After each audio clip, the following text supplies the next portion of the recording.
Assalamualaikum warahmatullahi wabarakatuh. Selamat datang di channel Datmis73. Kembali lagi bersama saya Dila Fitria.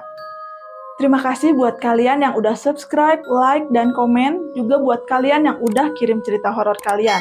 Semoga kebaikan kalian dibalas oleh Sang Pencipta.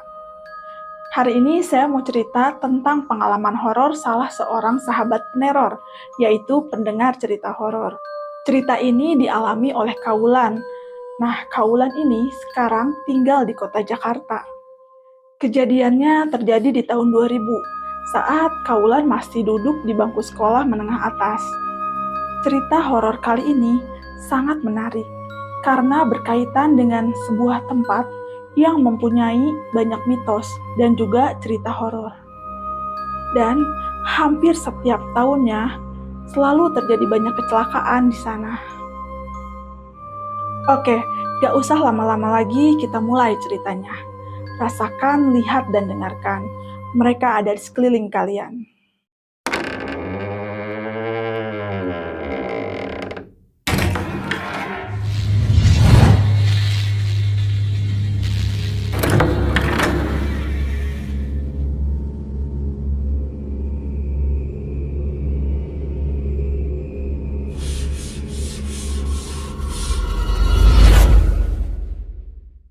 Awal mula kejadian horor ini berawal ketika Wulan tengah berkumpul bersama 3 orang temannya.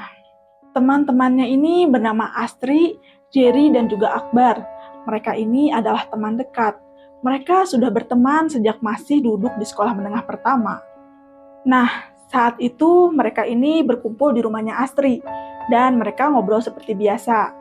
Sampai akhirnya Wulan berinisiatif untuk mengajak teman-temannya berwisata.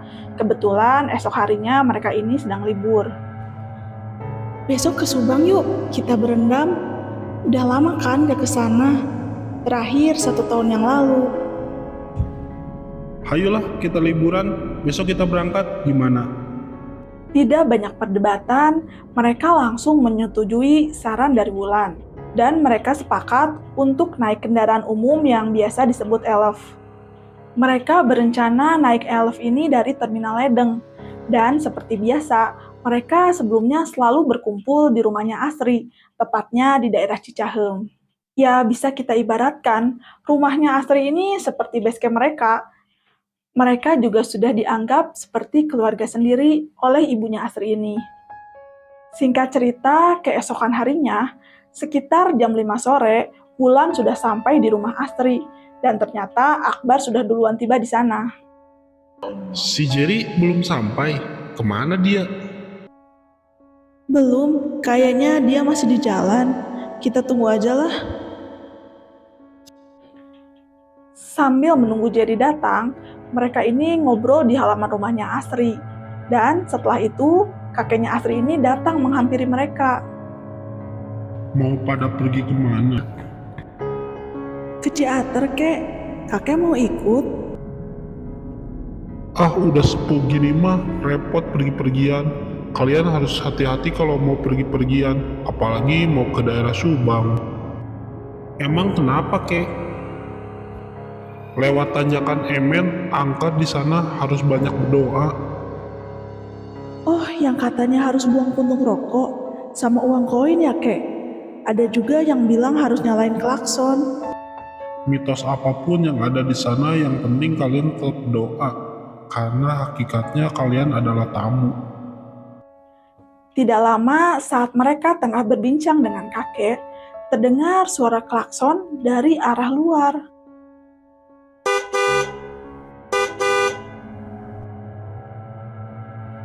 Sontak mereka langsung melihat ke arah sumber suara. Ternyata yang membunyikan klakson itu adalah Jerry. Astri saat itu langsung berjalan ke arah luar dan langsung membuka pintu gerbangnya. Jer, kamu bawa mobil sendiri? Iya, biar lebih hemat. Ke Subangnya pakai mobil saya aja, gak usah naik Elf. Mereka sempat heran karena saat itu Jerry ini membawa mobil sendiri. Mendengar jawabannya Jerry, awalnya Astri ini terdengar sangat ragu. Karena setahu Astri, Jerry ini belum lancar bawa mobilnya. dan belum pernah membawa mobil dengan jarak yang jauh. Tapi karena teman-temannya Asri yang lain setuju, mau tidak mau Asri akhirnya setuju juga. Sebelum berangkat ke Subang, mereka berpamitan pada orang tuanya Asri, juga pada kakeknya. Bunda, Astri sama teman-teman pergi dulu ya. Iya nak, hati-hati di jalan ya. Jangan lupa selalu berdoa ya selama di perjalanan. Jangan lupa kalau ditanyakan Emen bawa mobilnya lebih hati-hati ya. Dan jangan ngebut. Setelah selesai berpamitan, mereka langsung berangkat. Sepanjang perjalanan, mereka hiasi dengan gelak tawa. Sampai tak terasa, saat di perjalanan memasuki daerah Cikole, saat itu azan maghrib berkumandang. Allahu Akbar, Allahu Akbar, Allahu Akbar, Allah. Jer, azan maghrib, berhenti dulu ya sebentar, kita cari masjid atau musola. Nanggunglah ntar aja kalau udah sampai, soalnya jalan keburu gelap. Heh, Pak Mali, kalau azan harus berhenti dulu, takutnya ada apa-apa. Saat itu, Jerry yang sedang fokus mengendarai mobil tidak menghiraukan ajakan teman-temannya dan tetap melanjutkan perjalanan. Hingga akhirnya mereka sampai di daerah jalan menuju Tangkuban Perahu. Saat itu mereka melihat ada kecelakaan di sana. Mereka saat itu merasa kasihan pada korban kecelakaan tersebut. Terlebih ternyata ada bayi di sana. Tidak jauh dari tempat kecelakaan, Wulan sempat melihat ada sosok nenek tua berada di pinggir jalan. Sosok nenek itu melihat ke arah mobil mereka dengan tatapannya yang tajam. Wulan tidak ambil pusing, karena di pikiran Wulan, sosok nenek itu adalah manusia biasa.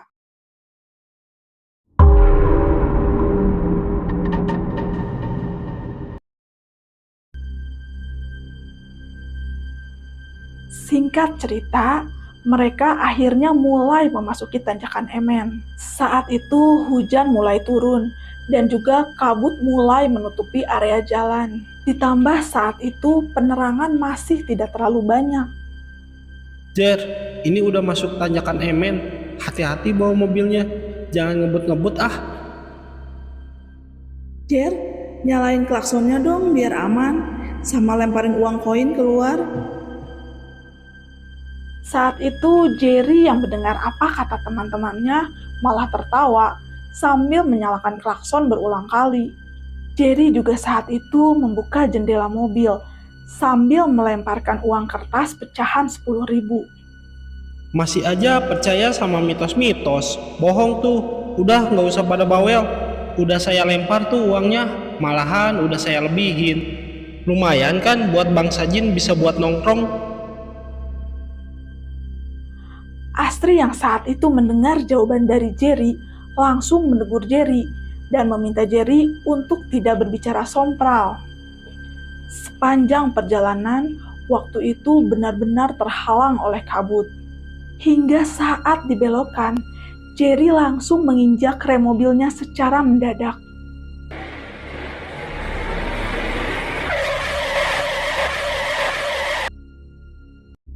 Hal itu menyebabkan Asri dan Wulan yang posisi duduknya di belakang langsung berbenturan dengan kursi yang ada di depan.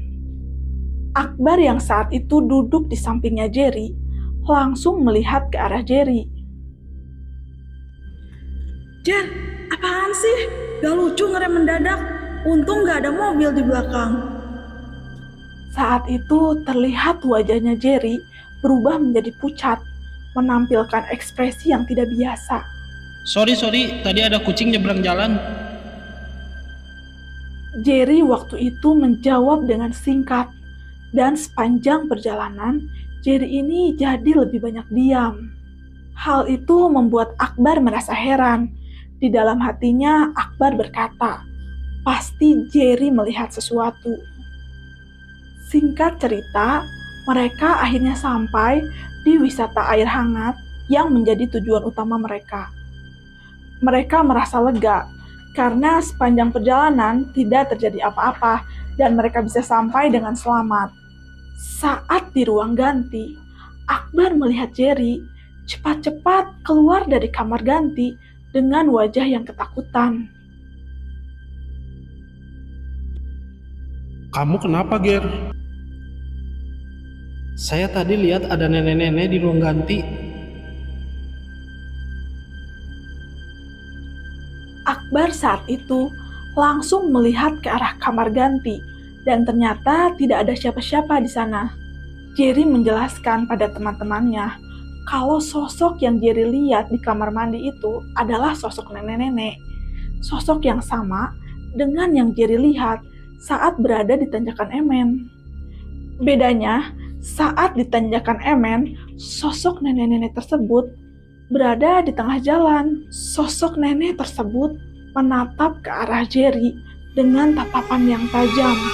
Sosok nenek tersebut sangat menyeramkan, memakai baju zaman dulu dengan rambutnya yang terurai berwarna putih. Badannya sedikit bungkuk, dan yang paling membuat Jerry takut, sebelah tangannya itu tidak ada.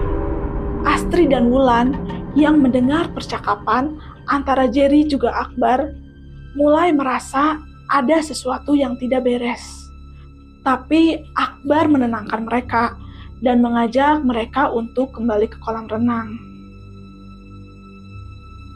Akbar mengingatkan Jerry untuk menjaga perkataan dan menganggap apa yang dilihatnya tadi sebagai bentuk sugesti agar tidak terus terbayang-bayang. Singkat cerita, akhirnya pukul 11 malam mereka selesai berendam. Lalu mereka memutuskan untuk segera berangkat ke tujuan selanjutnya. Tujuan berikutnya, mereka berencana untuk pergi ke kota Subang untuk mencari makan malam. Tapi, sebuah keanehan terjadi saat mereka baru saja keluar dari tempat wisata tersebut. Mereka dihampiri oleh seorang ibu paruhbaya. Ibu paruhbaya itu tiba-tiba bilang sama Astri,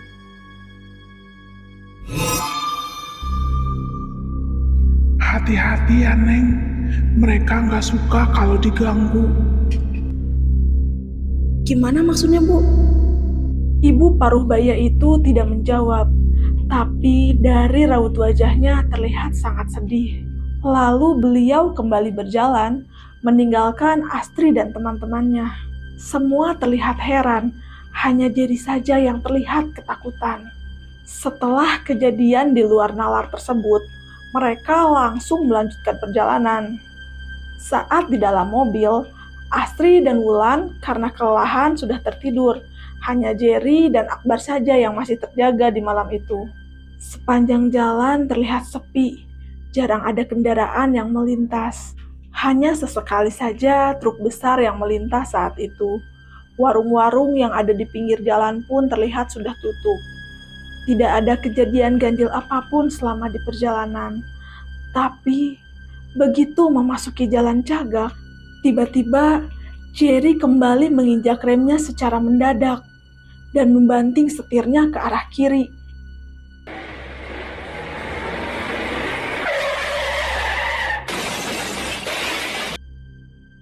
Kejadian itu menyebabkan mobilnya Jerry oleng, dan naasnya mobil itu langsung terguling. Mobil tersebut baru berhenti ketika menabrak pohon. Saat itu kejadiannya begitu cepat. Yang Wulan ingat saat itu, Jerry dan Akbar yang posisi duduknya berada di depan langsung tidak sadarkan diri. Yang Wulan ingat saat itu, Jerry dan Akbar dibantu oleh warga keluar dari dalam mobil.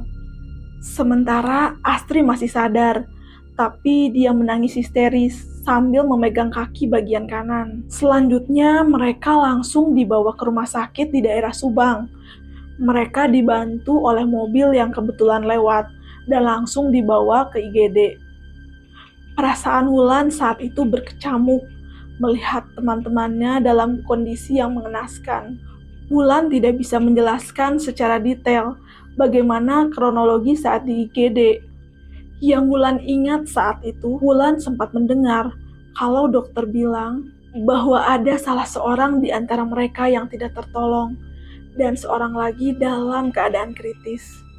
Setelah itu, Wulan tidak ingat apa-apa lagi dan kembali terbangun keesokan harinya. Begitu Wulan membuka mata, ternyata sudah ada ibu dan adiknya Wulan yang berada di samping Wulan dalam keadaan menangis.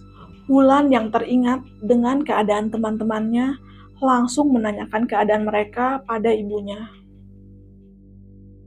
"Bu, teman-teman Wulan keadaannya sekarang gimana?" Saat itu ibunya langsung memeluk Wulan sambil menambahkan hati Wulan. Ibunya memberi kabar duka pada Wulan bahwa Jerry sudah meninggal dunia dan jenazahnya sudah dibawa tadi pagi oleh keluarga ke kota Bandung. Wulan menangis histeris, apalagi saat mendapat kabar kalau Akbar juga dalam kondisi yang kritis dan Astri mengalami patah tulang yang cukup serius. Wulan saat itu terus menyalahkan dirinya sendiri, karena di pikirannya, andai saja Wulan tidak mengajak mereka untuk berwisata, semuanya tidak akan terjadi seperti ini. Tapi ibunya Wulan terus menenangkan Wulan dan mengatakan kalau itu semua bukan kesalahan Wulan. Karena apa yang terjadi saat ini adalah takdir dari Sang Maha Kuasa. Singkat cerita, sebulan berlalu. Semenjak kejadian naas tersebut, Wulan sudah mulai pulih, tapi tidak dengan hatinya. Saat itu, untuk pertama kalinya, Wulan datang ke rumah Astri. Wulan disambut oleh bundanya Astri juga dengan kakeknya. Keadaan Astri sudah mulai pulih, hanya saja masih menggunakan kursi roda. Karena kakinya Astri masih belum sembuh akibat patah tulang, dan harus menjalani 1 kali lagi operasi. Bundanya Astri saat itu berinisiatif mengajak Wulan dan Astri untuk menjenguk Akbar ke rumahnya di daerah Buah Batu. Karena terakhir, saat Astri dan Wulan pulang dari rumah sakit, Akbar masih berada di ruang perawatan. Sesampainya di rumah Akbar, Wulan dan Astri langsung menangis. Berbeda dengan Astri dan Wulan yang sudah mulai pulih, keadaan Akbar masih membutuhkan banyak perawatan. Akbar ini belum bisa beranjak dari tempat tidurnya, tapi Akbar sudah bisa berbicara. Ketika itu, Akbar menceritakan bahwa Akbar sempat melihat sosok nenek-nenek yang Jerry pernah ceritakan. Akbar menceritakan sosok nenek-nenek itu tiba-tiba berada di tengah jalan.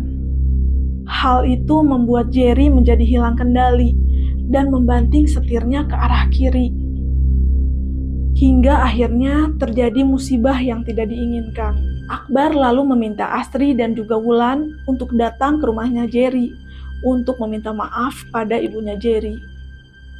Dan juga mengembalikan beberapa barang Jerry yang ada di rumah Akbar, termasuk topi kesayangannya Jerry yang sempat Jerry pinjamkan waktu di hari kejadian.